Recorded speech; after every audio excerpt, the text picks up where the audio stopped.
अच्छा जी, आज हम पढ़ते हैं केमिकल बॉन्ड के बारे में। केमिकल बॉन्ड क्या है? इससे पहले कि आपको मैं आयनिक बॉन्ड पढ़ाऊं, हम देखते हैं कि केमिकल बॉन्ड क्या होता है और एटम्स केमिकल बॉन्ड क्यों बनाते हैं।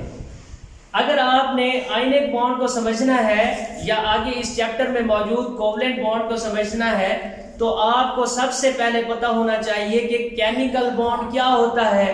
फिर आपको पता होना चाहिए कि एटम्स केमिकल बॉन्ड क्यों बनाते हैं, रीजन क्या होती है एटम्स के केमिकल बॉन्ड बनाने की। उससे पहले देखें, इसमें हम क्या करेंगे, जब केमिकल बॉन्ड होगा या तो लॉस ऑफ इलेक्ट्रॉन होगा या गेन ऑफ इलेक्ट्रॉन होगा या शेयरिंग ऑफ इलेक्ट्रॉन होगा।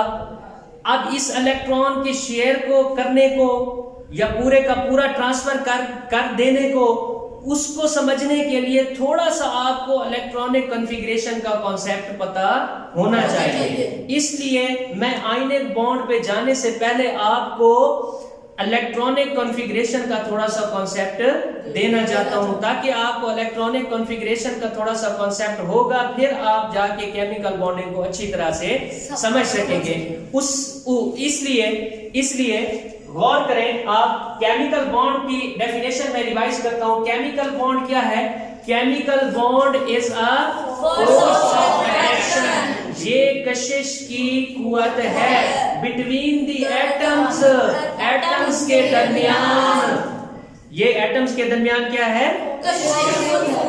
कशिश की कुव्वत है। दैट होल्ड्स देम टुगेदर, जो उन्हें इकट्ठे जोड़ के रखती है इन अ सब्सटेंस, किसी भी सब्सटेंस। आपको यहां तक ये तो समझ आया कि केमिकल बॉन्ड कोई ना कोई क्या है? कुव्वत है। क्या है जी? फोर्स ऑफ अट्रैक्शन है।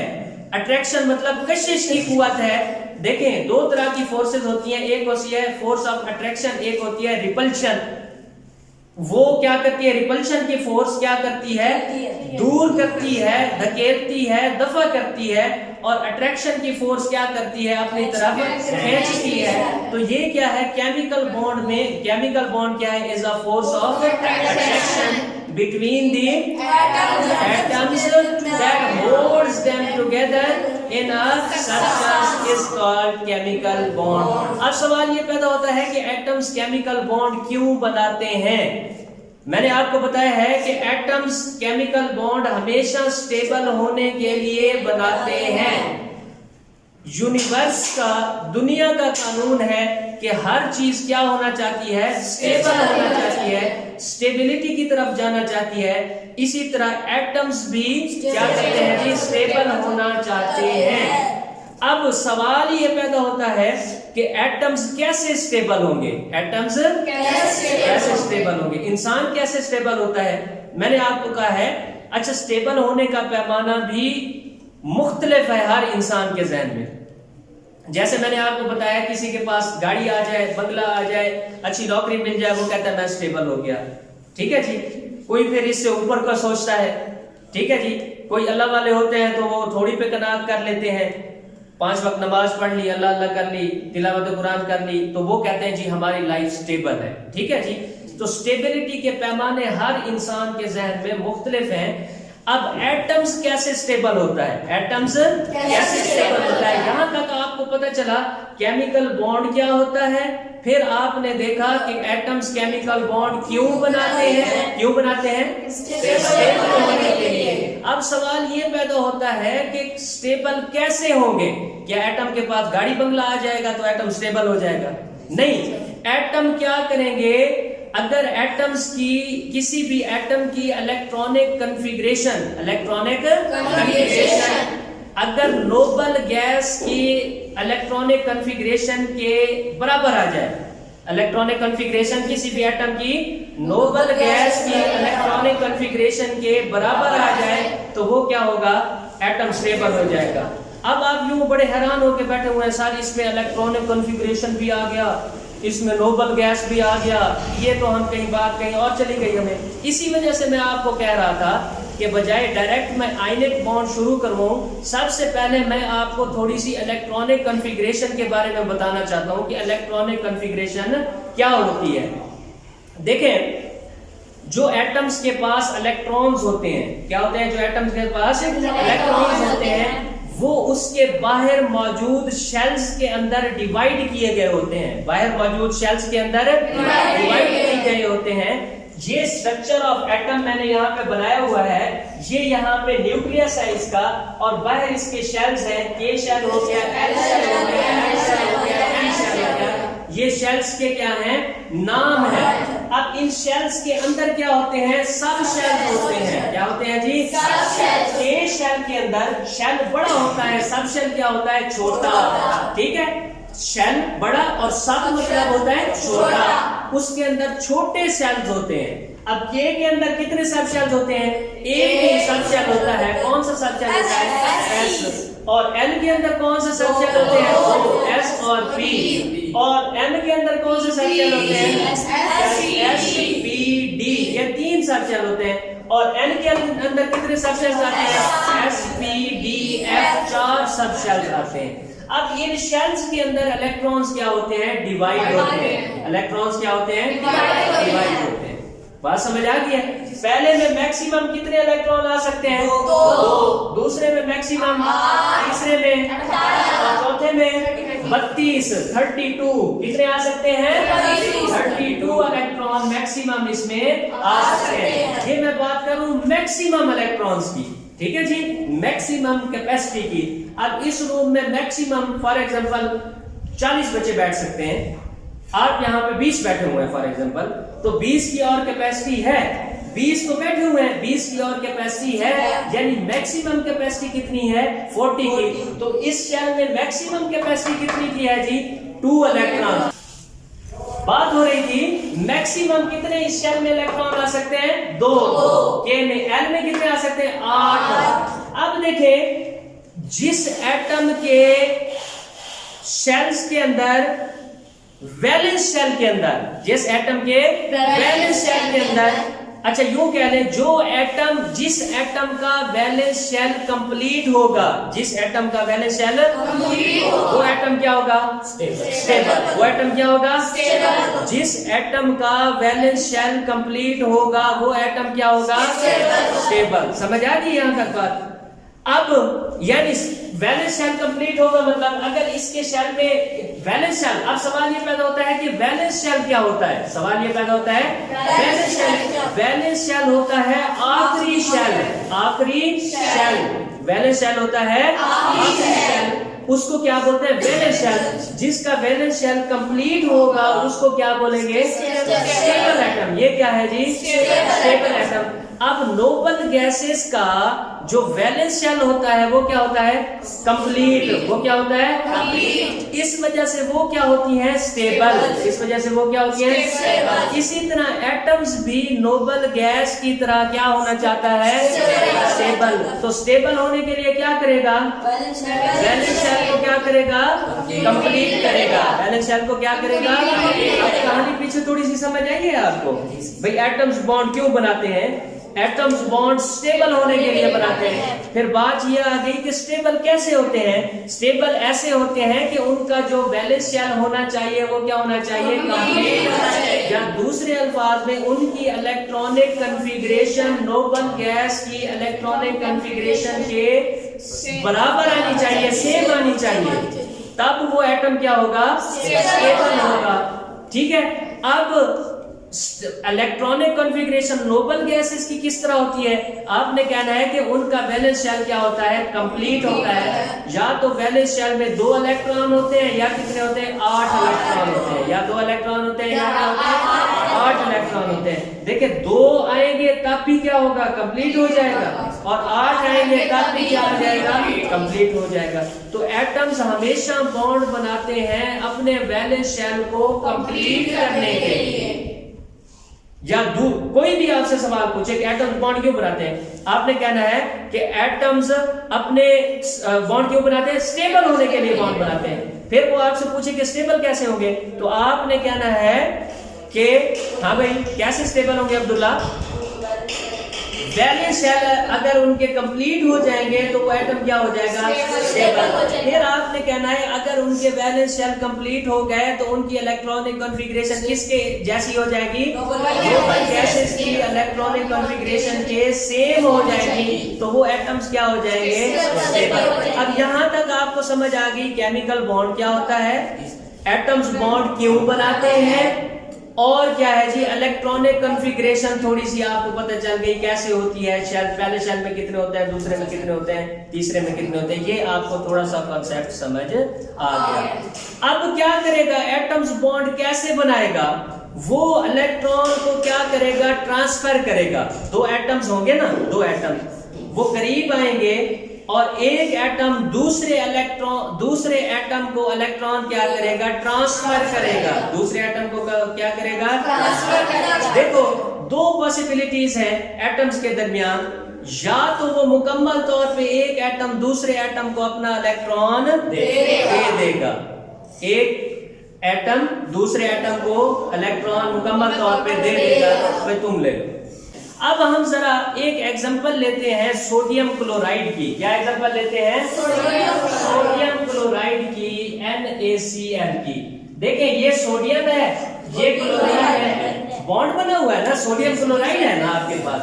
सोडियम का एटॉमिक नंबर कितना होता है, कौन बताएगा, सोडियम का एटॉमिक नंबर होता है 11 और क्लोरीन का एटॉमिक नंबर कितना होता है 17। कितना होता है 17। अगर हम सोडियम 11 है इसकी इलेक्ट्रॉनिक कॉन्फ़िगरेशन लिखना चाहें, कैसे लिखते थे, school school public school public school, ऐसे ही लिखते थे ना।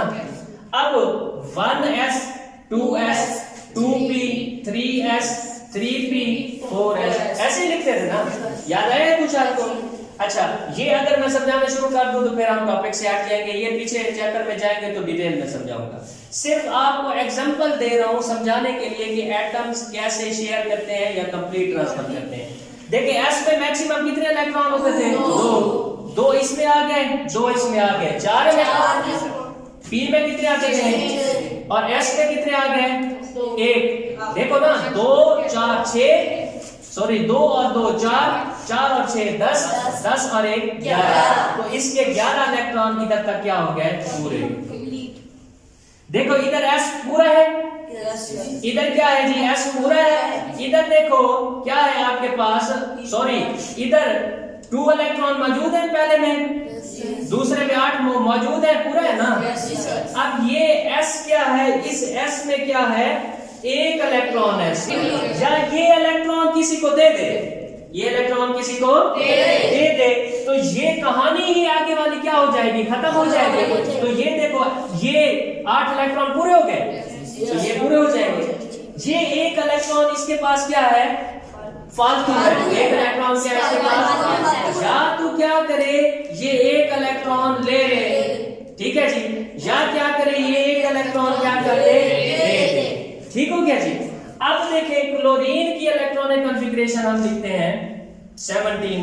इसका वही school school public school public school, बस इधर तक ही काफी हो जाएगा। 1s 2s 3s 4s 2p 3p।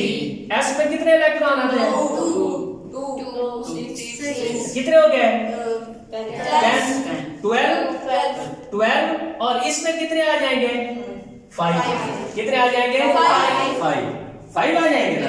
अब जरा गौर करो, ये देखो इसमें 5 और 2 कितने हो गए, 7। 5 और 2 कितने हो गए, 5 और 2 कितने हो गए, 7। अब इसको एक इलेक्ट्रॉन जरूरत है, इसको एक इलेक्ट्रॉन जरूरत है। अगर ये वाला इलेक्ट्रॉन सोडियम इसको क्या करे जी, पूरा इलेक्ट्रॉन इसको दे दे तो P में कितने हो जाएंगे, 6 और ये 8 पूरे हो जाएंगे ना। तो इसका ऑक्टेट मुकम्मल हो जाएगा, इसका ऑक्टेट मुकम्मल हो जाएगा ना। अब ये इसका भी क्या हो जाएगा, मुकम्मल हो जाएगा। तो वैलेंस शेल इनके क्या हो जाएंगे, कंप्लीट हो जाएंगे। दोनों आपस में क्या करेंगे, इलेक्ट्रॉन ये क्या करेगा, इसको ट्रांसफर करेगा और बॉन्ड बन जाएगा, ये भी स्टेबल हो जाएगा, ये भी स्टेबल हो जाएगा। कहानी आप समझ आई है कि एटम बॉन्ड क्यों बनाते हैं। क्या इस इलेक्ट्रॉनिक कॉन्फ़िगरेशन को अगर आपको थोड़ी सी समझने में मुश्किल आ रही है तो आप इसको छोड़ दें, कोई इशू नहीं है। मैं इससे प्रीवियस चैप्टर में जाके आपको फिर रिवाइज करवाऊंगा, लेकिन यहाँ पे समझाना मकसद था कि एटम्स अपना वैलेंस शेल कंप्लीट कैसे करते हैं। एटम्स अपना वैलेंस शेल कंप्लीट कैसे करते हैं। हमने एग्जांपल ली सोडियम की और क्लोरीन की। अब ये सोडियम क्या करेगा, ये एक इलेक्ट्रॉन इसको क्या कर देगा, दे देगा। एक इलेक्ट्रॉन इसको क्या कर देगा, इसके भी 8 इलेक्ट्रॉन वैलेंस शेल में पूरे हो जाएंगे, इसके भी 8 पूरे हो जाएंगे, तो इनके वैलेंस शेल क्या हो जाएंगे, कंप्लीट। इनके वैलेंस शेल क्या हो जाएंगे, ये क्या हो जाएंगे, स्टेबल। मैंने आपको बताया था कि एटम्स बॉन्ड क्यों बनाते हैं, स्टेबल होने के लिए। स्टेबल होने के लिए वो क्या करते हैं, या तो इलेक्ट्रॉन लेते हैं या देते हैं या शेयर कर देते हैं, या दे देते हैं या ले लेते हैं या शेयर कर देते हैं। ये इस तरह इलेक्ट्रॉन एक्सचेंज करके अपना वैलेंस शेल क्या करते हैं, कंप्लीट करते हैं और बॉन्ड बनाते हैं। रिएक्शन ही तब करेंगे, रिएक्ट ही तब करेंगे जब वो इलेक्ट्रॉन को क्या करेंगे, एक्सचेंज करेंगे। इलेक्ट्रॉन को क्या करेंगे, केमिकल रिएक्शन होगा ही तब जब इलेक्ट्रॉन क्या होगा, एक्सचेंज होगा।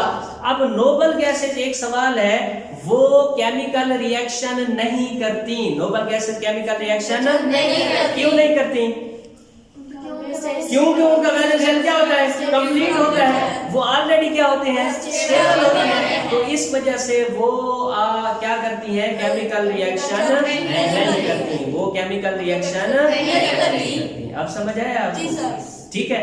अब देखें एटम्स बॉन्ड देगा कब या लेगा कब। एटम्स बॉन्ड देगा कब या लेगा कब। आखिरी बात करूं, फिर इसके बाद आयनिक बॉन्ड पे चलते हैं। आयनिक बॉन्ड को देखते हैं कि आयनिक बॉन्ड क्यों क्या होता है। देखिए, अगर किसी भी एटम के वैलेंस शेल में 1 से लेके 3 इलेक्ट्रॉन है, कितने हैं, 1 से लेके 3 इलेक्ट्रॉन है, वो इलेक्ट्रॉन दे देगा। वो इलेक्ट्रॉन क्या कर देगा, दे देगा। बात समझ आई है। 1 से लेके 3 इलेक्ट्रॉन है। अगर किसी के वैलेंस शेल में 5 इलेक्ट्रॉन है तो वो एटम को क्या करेगा, इलेक्ट्रॉन को क्या करेगा, ले लेगा। वो इलेक्ट्रॉन को ले लेगा। अब 5 इलेक्ट्रॉन वाला 5 इलेक्ट्रॉन नहीं दे सकता। अगर किसी में 1 से लेकर 3 इलेक्ट्रॉन है, वो इलेक्ट्रॉन दे देगा। अगर किसी में 5 इलेक्ट्रॉन है तो वो इलेक्ट्रॉन वो क्या करेगा जी, ले लेगा। और तीसरी पॉसिबिलिटी क्या हो सकती है, ना एक दे ना दूसरा दे, आपस में क्या कर लेंगे, शेयर कर लेंगे। लेने देने वाली बात समझ आई है भाई, देगा कौन और लेगा कौन। अगर किसी के वैलेंस शेल में 1 से लेकर 3 इलेक्ट्रॉन है, वो इलेक्ट्रॉन दे देगा।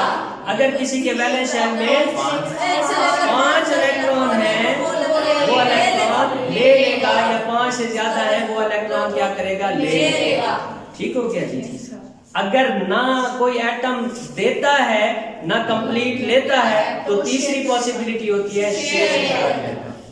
अब यही फर्क है आयनिक बॉन्ड के दरमियान और कोवलेंट बॉन्ड के दरमियान। अगर एटम, इसने तो इसको मुकम्मल तौर पे क्या कर दिया, दे दिया। अगर एटम क्या करे, अपना वैलेंस इलेक्ट्रॉन दूसरे को मुकम्मल तौर पे दे दे, तो ये हो गया complete transfer of electron. Complete transfer of electron, electron की मुकम्मल तौर पे मुंतकिली, वो दूसरे में मुकम्मल तौर पे क्या हो गया, मुंतकिल हो गया। अब इस तरह जो बॉन्ड बनेगा वो कौन सा बॉन्ड बनेगा, आयनिक बॉन्ड। इस तरह जो बॉन्ड बनेगा वो कौन सा बॉन्ड बनेगा, आयनिक बॉन्ड बनेगा। अगर क्या करेगा, कोई भी एटम शेयर कर लेगा 2 के दरमियान, तो कौन सा बॉन्ड बनेगा, ये मेन फर्क है आयनिक बॉन्ड के दरमियान और कोवलेंट बॉन्ड के दरमियान। ये थोड़ा सा मैंने आयनिक बॉन्ड समझाने से पहले थोड़ा सा मैंने आपको समझाने की कोशिश की है कि केमिकल बॉन्ड क्या होता है, केमिकल बॉन्ड क्यों बनता है, और ये एटम्स केमिकल बॉन्ड कैसे बनाते हैं। इलेक्ट्रॉनिक कॉन्फ़िगरेशन का थोड़ा सा समझाया, फिर वैलेंस शेल का समझाया, ताकि आपका थोड़ा सा ग्राउंड बन जाए और आपको चैप्टर समझ आना शुरू हो जाए। अब जब आपको ये चीज समझ आ गई है, अभी आप देखेंगे आयनिक बॉन्ड 5 मिनट का काम है, आप कहेंगे सर हमें समझ आ गया। ठीक हो गया जी। अब हम देखते हैं आयनिक बॉन्ड को कि आयनिक बॉन्ड क्या होता है।